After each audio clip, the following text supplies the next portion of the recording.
अस्सलाम वालेकुम व्यूवर्स, कैसे हैं आप सब। अल्लाह पाक आप सबको अपने हिफ्ज़ो अमान में रखें, आमीन सुम्मा आमीन। आज मैं आपको ओवरलैप गला बनाने का तरीका सिखाऊंगी, इसकी कटिंग और इसकी सिलाई कैसे की जाती है लेस के साथ।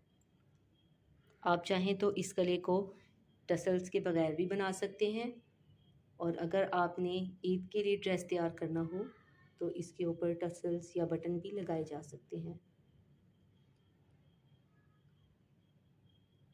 अब इस गले को बनाना शुरू करते हैं।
जी तो व्यूवर्स, ये इस गले को बनाने का आसान सा तरीका था। अगर आपको मेरी वीडियो पसंद आए तो लाइक, शेयर और सब्सक्राइब ज़रूर कीजिएगा। अगली वीडियो तक के लिए अल्लाह हाफिज़।